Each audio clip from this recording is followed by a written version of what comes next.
నమస్కారం. Welcome to our channel. ఈ రోజు మనతో పాటు ఉన్నారు ప్రముఖ జ్యోతిష మరియు వాస్తు పండితులు బ్రహ్మశ్రీ డాక్టర్ నాయకంటి మల్లికార్జున శర్మ గారు. అక్టోబర్ 9వ తారీఖు నుండి వృషభ రాశిలోకి గురువు వక్రగతి చెందడం వలన ధనుసు రాశి వారికి ఎటువంటి ఫలితాలు రాబోతున్నాయి అనే వాటి గురించి అయితే గురువు గారిని అడిగి తెలుసుకుందాం. నమస్కారం గురువుగారు. నమస్కారం అమ్మా. గురువుగారు, మనకి అక్టోబర్ 9వ తారీఖు నుండి వృషభ రాశిలోకి గురువు వక్రగతి చెందబోతున్నారు కాబట్టి మరి ధనుసు రాశి వారికి ఎటువంటి ఫలితాలు రాబోతున్నాయి అంటారు? మరి వారికి ఎలా ఉండబోతుంది అంటారు అప్పటి నుంచి? తప్పకుండా అమ్మా. ఓం శ్రీ గురుభ్యో నమః. అక్టోబర్ 9వ తారీఖు నుండి గురువు వక్రస్థితిలోకి వెళ్తాడు. అక్టోబర్ 9 మధ్యాహ్నం పూట 2:40 గురువు మృగశిర నక్షత్ర 2వ పాద ప్రవేశంతో గురువు వక్రస్థితి ప్రారంభమవుతుంది. ఈ వక్రస్థితి ఎప్పటి వరకు ఉంటుంది అని అంటే, ఇక్కడ 2025 ఫిబ్రవరి 9వ తారీఖు మధ్యాహ్నం 12:40 వరకు కూడా వక్రస్థితి ఉంటుంది. అంటే 119 రోజుల పాటు ఈ వక్రస్థితి ఉండటం వల్ల గురువు ధనకారకుడు, సంతానకారకుడు, కుటుంబకారకుడు, లాభకారకుడు, భాగ్యకారకుడు. అంటే ద్వాదశ రాశుల్ని ఎప్పుడైతే మనం చెప్పేటప్పుడు మిగతా గ్రహాలను కూడా మనం పరిగణనలోకి తీసుకోవాలి. కానీ గురువుని ఎందుకే పరిగణన తీసుకున్నామంటే, కొన్ని కారకత్వాలు బాగా ఎక్కువ కాబట్టి గురుబలం అనేది బాగా ఉండాలి కాబట్టి మిగతా బలాలు తగ్గినా గురుబలం బాగుంటే అనుకూలంగా ఉంటుందని అర్థం. కానీ కేవలం గురుబలమే కాదు, మిగతా గ్రహాలు కూడా బాగుండాలనేది ఒకటి ఉంటుంది. అయితే గురువు వృషభ రాశిలో 40 డిగ్రీలకి వెనక్కి వెళ్తున్నాడు వక్రస్థితిలోకి. వెళ్ళటం వల్ల గురువు ఆశాజీవి. అంటే గురువు బాగుంటే మనకు ఆశ కలుగుతుంది, ఆశ కలిగితేనే మనం శక్తి సంపన్నం అవుతామని శాస్త్రవచనం. కాబట్టి ఇక్కడ గురువు ఎలా ఉండబోతున్నాడు అంటే, ఈ వక్రస్థితిలో ఉన్న గురువు ధనుస్సు రాశి వాళ్ళకి 6వ స్థానంలో ఉన్నాడు. అంటే షష్టమ స్థితిలో గురువు ఉన్నాడు. సహజంగా గురువు 2, 5, 7, 9, 11 స్థానాల్లో ఉంటే గోచారీత్యా మంచివాడని, మిగతా స్థానాల్లో ఉంటే అశుభ ఫలితాలు ఇస్తాడని శాస్త్రంలో వచ్చిన గోచారం. అంటే దిస్ ఇస్ ద ఫార్ములా. అయితే 6వ స్థానంలో గురువు వక్రస్థితిలో పొందటం వల్ల ధనుస్సు రాశి వాళ్ళకి చాలా లాభాలు కలుగుతాయి.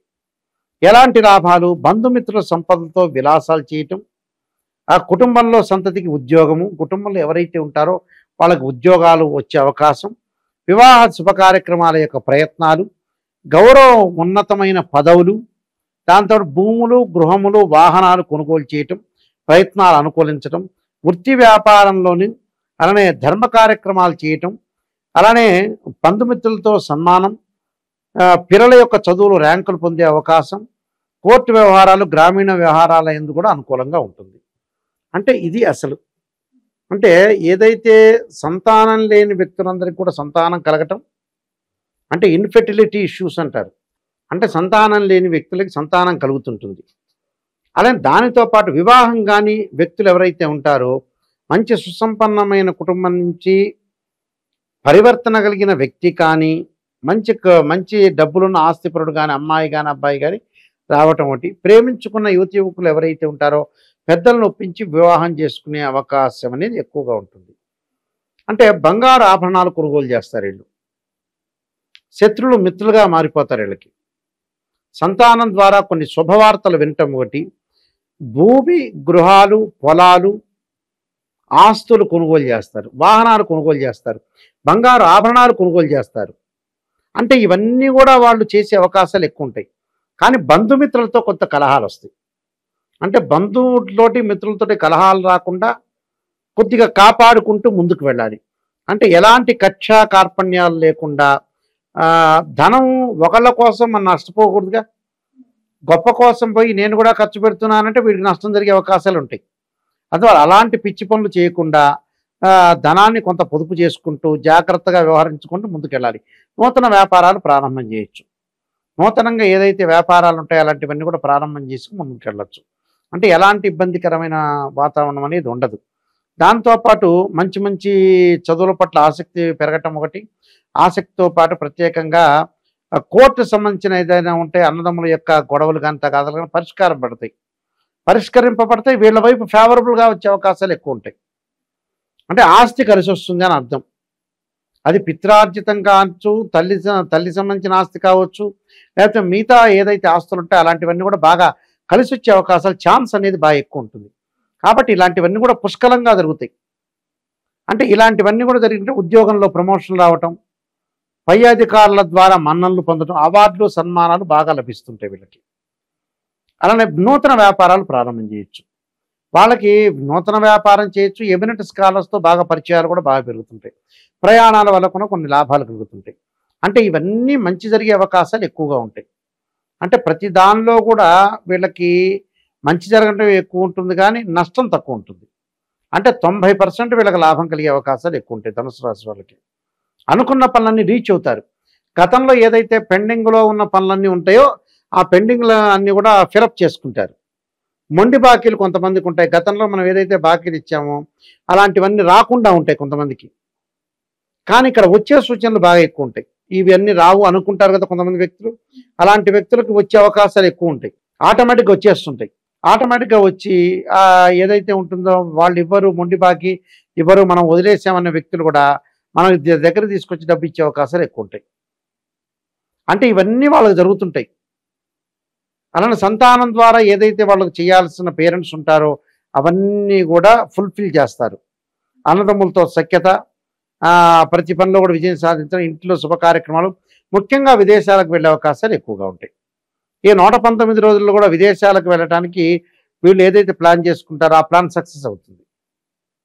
విద్యార్థులు కూడా నాకు ఆ సీట్ కావాలా, యూనివర్సిటీలో కావాలా, కాలేజీలో కావాలి, విదేశాల్లో కావాలి, ఇండియాలో కావాలనుకునే వ్యక్తులందరికీ కూడా వాళ్ళందరికీ కూడా అలాంటి ప్లాన్లో వాళ్ళు ముందుకు వెళ్ళే అవకాశాలు ఎక్కువ ఉంటాయి.